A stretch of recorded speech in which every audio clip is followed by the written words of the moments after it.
Invité à s'exprimer sur l'hommage que certains supporters de l'homme souhaitent rendre à Bernard Tapie, Christophe Dugarry n'a pas été tendre envers l'ancien président du club phocéen.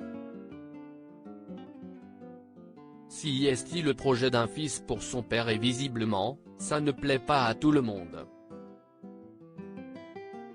Depuis quelque temps, Laurent Tapie, le fils du regretté Bernard Tapie, est en mission pour tenter de financer la construction d'une statue à la gloire de son père. Une statue qu'il souhaite voir érigée devant l'entrée du stade Vélodrome et de son propre aveu, le projet avance bien. Il nous faut encore un peu moins de 100 000 €, déclare-t-il à la Provence, estimant avoir levé les 2/3 des fonds nécessaires pour la réalisation de l'œuvre.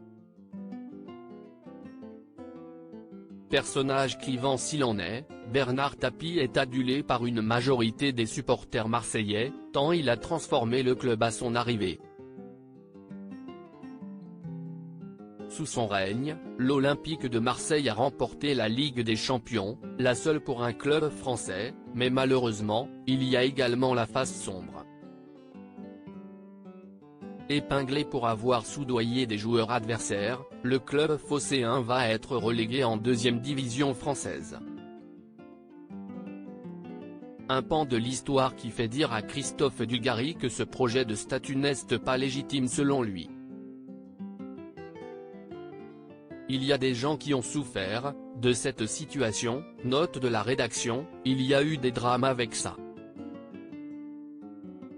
Il y a eu des vies brisées, s'est insurgé l'ancien footballeur dans l'émission Roten sans flamme le 14 septembre.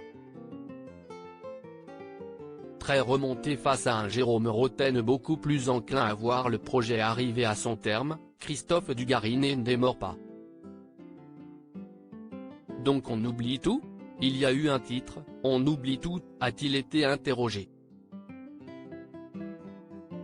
Pour le grand copain de Zinedine Zidane, qui a évolué 2 saisons à l'Homme, il est normal d'avoir une opposition à ce projet de statue. Est-ce que les gens ont le droit de trouver que la part sombre de Bernard Tapie ne mérite pas d'avoir une statue? Ils ont le droit. Si est-il un Christophe Dugarry très remonté qui s'est exprimé sur un sujet qui fait polémique ces derniers jours. Avec la sortie de la série consacrée à Bernard Tapie sur Netflix en début de semaine, cela faisait longtemps qu'on n'avait pas autant parlé de l'homme d'affaires disparu le 3 octobre 2021.